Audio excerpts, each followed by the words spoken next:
आप सबों को मेरी ओर से प्यारी सुसहा है। मेरा नाम अनुप्रभात तिर्की हुआ। मैं नामकुम मंडली रांची पेरिस का एक सदस्य हूं और वर्तमान में मैं गुमला में इंडियन बैंक में पोस्टेड हूं। आज के सुंदर दिन के लिए परमेश्वर का धन्यवाद और साथ ही साथ मैं केंद्रीय डीसीवाई को भी धन्यवाद देता हूं कि उन्होंने मुझे आज वचन की सेवकाई के लिए मुझे मौका दिया। आइए हम लोग प्रार्थना करेंगे।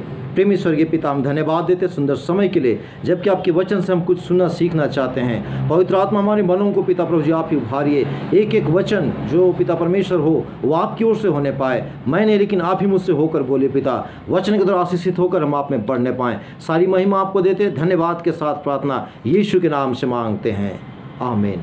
आप सबों को फिर से प्यारी सुसहाय और मैं आशा करता हूं कि ऐसे दुख की घड़ी में भी परमेश्वर हम सबों को संभाल कर रखे हैं। और आइए आज मैं आपके बीच में दूसरा इतिहास 20 अध्याय और उसके 12वें पद से मैं कुछ वचनों का आपके बीच में रखना चाहता हूं। वह हम ऐसा लिखा पाते हैं, दूसरा इतिहास 20 उसका 12।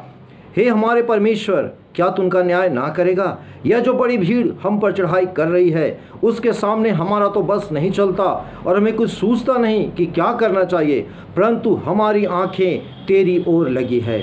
आइए इस वचन से हम कुछ देर इन बातों को सीखें। यदि आप इस दूसरे इतिहास को पढ़ेंगे प्रियो, यहाँ पर यहोशापात राजा के बारे में वर्णन है और जिस प्रकार मोआबी और अम्मोनी लोग जब इस राजा पर आक्रमण करते हैं, तब ये यहोशापात राजा क्या करता है कि अपने पूरे राज्य के लोगों के साथ परमेश्वर के सम्मुख में जाता है। और इस जो दूसरा इतिहास 20 का 12 जो प्रार्थना हम लोग सुने, वो बोलता है कि बड़ी भीड़ जो हमारे सामने चली आ रही है, इस पर तो हमारा वश नहीं चलता, लेकिन हमें कुछ नहीं सूझ रहा, लेकिन एक बात मैं जानता हूँ कि हमारी आंखें आप ही की ओर लगी रहेगी। प्रियो, आज मैं 2 बिंदु पर आपसे इस वचन के द्वारा बातचीत करना चाहता हूँ। ये यहोशापात राजा क्यों ऐसा पुकार पाया? क्योंकि इसके जीवन में एक विशेष बात को पाते हैं और वो है कि वो परमेश्वर के संग संग चलने वाला और परमेश्वर के प्रति इतना वफादार और ईमानदार था, तभी ये प्रार्थना इसके अंदर से निकल पाई। अर्थात पहली बिंदु हम देखेंगे इसी दूसरा इतिहास उसके 17 अध्याय और उसका 6 पद यदि आप पढ़ेंगे, वहाँ हम यहोशापात राजा के बारे में पढ़ते हैं। वहाँ लिखा है, यहोवा के मार्गों पर चलते चलते उसका मन मगन हो गया, फिर उसने यहूदा से ऊंचे स्थान और असेरा नामक मूर्तें दूर कर दी। इसी का यदि आप पहला दूसरा तीसरा भी पढ़ते जाएंगे तो यहोशापात राजा क्या किया? वो परमेश्वर की खोज में लगा रहा, तीसरे पद के अनुसार, और अपने पिता के परमेश्वर की खोज में लगा रहता था और उसी की आज्ञाओं पर चलता था।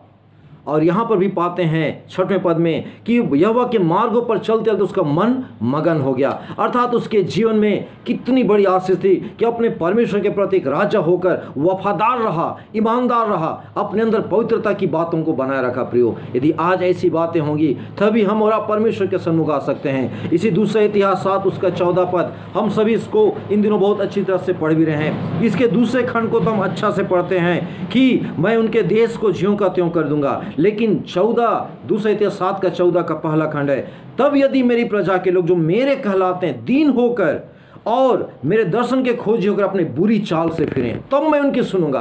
अर्थात मसीह प्रियो, वर्तमान में जब इतनी भयंकर महामारी है, ऐसे समय में हम सभी अपने अपने स्तर से प्रार्थना, धन्यवाद, लोगों की सेवा में लगे हैं। लेकिन वचन आज मुझे जिन बातों को बताया मैं आपके बीच में शेयर करता हूं कि यदि हम अपनी बुरी चालों से नहीं फिरेंगे, यदि हम और आप अपने आप को नम्र और दीन नहीं करेंगे प्रियो, याद रखें मेरी आपकी पुकार उस परमेश्वर तक नहीं पहुंच सकती। आज अपने आप को हमें देखना है, क्या हम उस जिस परमेश्वर के प्रति ईमानदार हैं? आज मैं सरकारी नौकरी में हूँ, क्या मैं अपने कार्य के प्रति ईमानदार हूँ? प्रभु के बहुत सारे दास होते हैं और बहुत सारे जवान विभिन्न जगह काम करते हैं, बिजनेस करते हैं। क्या हम हर एक क्षेत्र में प्रभु के प्रति इतने ईमानदार हैं कि हम प्रभु के लिए अपने जीवन को ऐसा हम रख सकते हैं और प्रार्थना करके उसके सम्मुख में आ सकते हैं? प्रियो, यही दाऊद भजन संहिता 139 उसके 23 और 24 में क्या बोलता है? हे परमेश्वर, मुझे परख कर जान ले, मेरी चिंताओं को जान ले और देख मुझ में कोई बुरी चाल है कि नहीं, और अनंत के मार्ग में मेरी अगुवाई कर। ये दाऊद ऐसी प्रार्थना करता है, अपने आप को जांचता है कि क्या मैं पवित्र हूं कि नहीं, क्या मेरे अंदर बुराई है कि नहीं, परमेश्वर के पास आता है। प्रियो, यदि आप दूसरा कुरिन्थी 13 उसका 5 भी पढ़ेंगे, वहां भी लिखा है, अपने आप को परखो कि तुम विश्वास में हो कि नहीं, अपने आप को जांचो क्या तुम अपने विषय में नहीं जानते कि यीशु मसीह तुम में है? यदि नहीं तो तुम जांच में निकम्मे निकलो। अर्थात आज अपने अंदर उस पवित्रता को लेकर आना है, उस ईमानदारी को अपने अंदर रखना है प्रियो। यदि आप पहला पत्रस पहला अध्याय उसका 15 और 16 पढ़ेंगे, वहां हम पाते हैं प्रेरित पत्रस उत्साहित करते हुए कहता है कि जैसा तुम्हारा बुलाने वाला पवित्र है वैसे ही तुम भी अपने सारे चाल चलन में पवित्र बनो। क्यों? क्योंकि लिखा है पवित्र बनो क्योंकि मैं पवित्र हूं। आज अपने जीवन को हम जांचें, क्या हमारे अंदर कोई ऐसी चीजें हैं जो हमें अशुद्धता की ओर ले जाती है प्रियो? आज वर्तमान युग में कितने बार धन, पैसा, पद, मान सम्मान, ये चीजें हमारे जीवन में घुस जाती है और हम मसीह होने के नाते ऊपरी रीति से नाम से तो मसीह हो जाते, लेकिन अंदर से हम खोखले हो जाते हैं प्रियो। आज वचन हमें सुधारने के लिए, चेतावनी देने के लिए हमें उत्साहित करता है। यदि आप कुलूसी 3 उसका 16 पढ़ेंगे, वहां लिखा है कि मसीह के वचन को अपने हृदय में अधिकाई से बसने दो और एक दूसरे को सिखाओ, एक दूसरे को चिताओ। अर्थात सिखाना भी है, वार्निंग भी देना है प्रियो। आज हम प्रभु के सम्मुख में कैसे हैं, किस प्रकार हम प्रभु के पास आ रहे हैं, कितनी ईमानदारी मेरे आपके अंदर है, कितनी पवित्रता मेरे आपके अंदर है प्रियो। याद रखें, यदि आप उत्पत्ति 39 अध्याय 6 पद पढ़ेंगे, वहां यूसुफ जो परमेश्वर के संग संग चलता था, जब पोतीपर की पत्नी उसे व्यभिचार के घिनौने पाप में गिराना चाहिए, जबकि उसे अच्छा मौका था, लेकिन लिखा है वहां से वो भागा। वो जान गया कि यदि मैं अपने जीवन को इस समय कुछ देर के लिए अपवित्र करूंगा, मैं उस परमेश्वर के सामने क्या मुंह दिखाऊंगा प्रियो। दानियेल नबी की पुस्तक यदि आप पढ़ेंगे, वहां भी दानियेल अपने आप को इतना पवित्र रखा कि भले उसे आज्ञा मिला कि तुम दारा राजा की मूर्ति की पूजा नहीं करोगे, तुम्हें नाश कर दिया जाएगा, सिंह के मांद में डाला जाएगा, लेकिन लिखा है दानियेल 6 अध्याय पढ़ेंगे, जैसा 3 बार वो प्रार्थना करता था वो प्रार्थना करता रहा। उसी अध्याय में आज्ञा पढ़ेंगे, सद्रक, मेशक, अबेदनगो, उन्होंने भी अपने जीवन में ऐसी पवित्रता, ऐसी ईमानदारी ठान ली थी, चाहे हमें उस आग के भट्ठे में डाल दिया जाए, लेकिन हम उस जीवित परमेश्वर को मानने से पीछे नहीं हटेंगे प्रियो। क्या मेरे आपके अंदर ऐसी पवित्रता है? क्या ऐसी मसीही गवाही आज मेरे आपके अंदर है कि हम लोगों के बीच में जाकर इस ईमानदारी, इस पवित्रता के साथ अपने आप को हम प्रकट करते हैं प्रियो? यदि आप 2 कुरिन्थी 3 अध्याय उसका 3, 4, 5 आगे पढ़िएगा, वहां पर लिखा है कि हम और आप मसीह की पत्री हैं, लोग हमें पढ़ते हैं, लोग हमें समझते हैं, देखते हैं प्रियो। आज हम कैसा जीवन बिता रहे हैं? आज बहुत ही गंभीरता सोचना है। और इसी कारण ये यहोशापात राजा ये 2 इतिहास 20 का 12 में बोल पाया, इतनी बड़ी समस्या है, इसमें हमें कुछ नहीं सूझता, परंतु हमारी आंखें तेरी ओर लगी है प्रियो। ये दूसरा बिंदु पर ध्यान दे। आज समस्या है, परेशानियां हैं, लेकिन इसके मध्य मेरी और आपकी नजरें कहाँ टिकी है, मेरा आपका भरोसा कहाँ पर है, इस बात को हमें सोचना है। हम सभी भजन संहिता 121 अच्छी तरह जानते हैं। दाऊद कहता है, मैं अपनी आंखें पर्वतों को उठाऊंगा, मुझे सहायता कहाँ से मिलेगी? मुझे सहायता यहोवा की ओर से मिलेगी जो आकाश और पृथ्वी करता है प्रियो। आज मेरी आपकी नजरें कहाँ टिकी है? कितने बार हम अपने आस पड़ोस, कितने बार परिवार के लोगों में, कितने बार डॉक्टरों पर, कितने बार दवाइयों पर हमारा भरोसा होता है। मैं ये नहीं कहता ये गलत है, लेकिन पहला भरोसा, पहला विश्वास मेरा और आपका कहाँ है प्रियो? आज हम और आप इस जीवन में जब हैं, जो प्रभु ने दिया है, हम चुने हुए लोग, हम अलग किए हुए लोग हैं। आज मेरी और आपकी नजरें, मेरी आपकी आंखें कहाँ टिकी है? अर्थात मेरा और आपका भरोसा किस पर है प्रियो?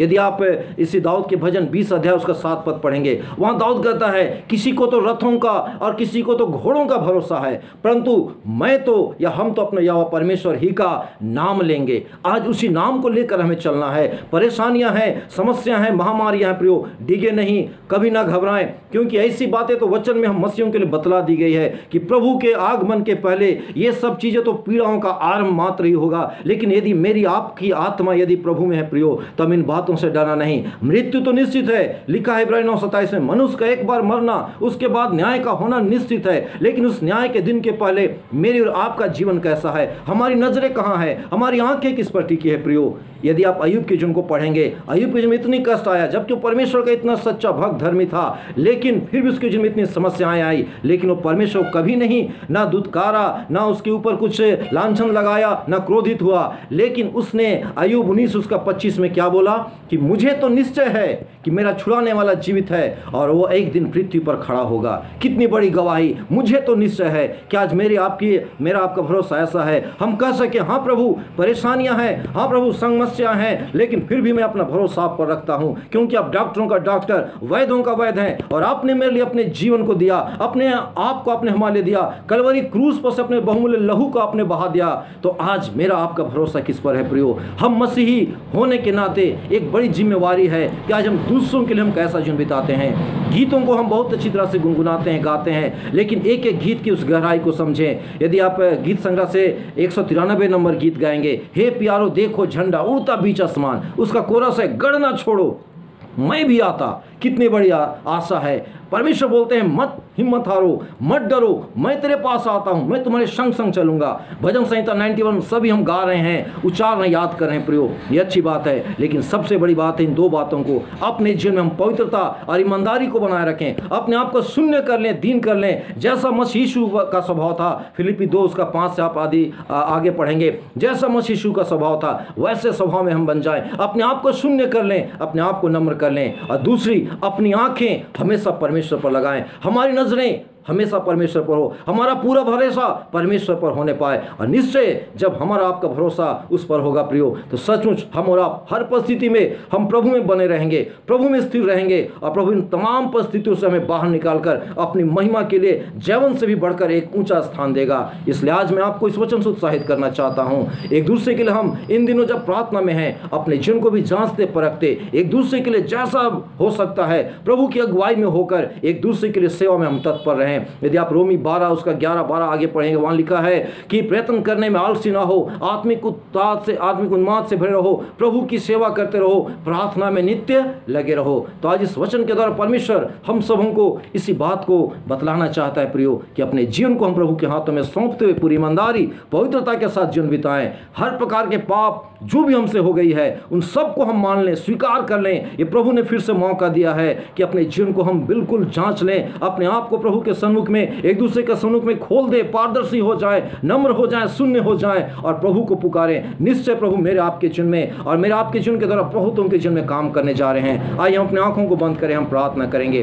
प्रेमी स्वर्गीय पिता, हम आपको धन्यवाद देते हैं, आपने सुंदर आशीष से वचन से उत्साहित किया। होने दे पिता, एक एक वचन के द्वारा हम आप में बढ़ते जाने पाए, हम ईमानदार रहें, पवित्र बने रहे पिता, और साथ ही साथ प्रभु जी हम पूरे लगन के साथ आप ही पर अपना भरोसा रखने पाएं। पवित्र आत्मा ऐसा करने अपने हमारी सहायता कर, हर एक दुखी निराश हताश लोगों पर आपका अनुग्रह बना रहे।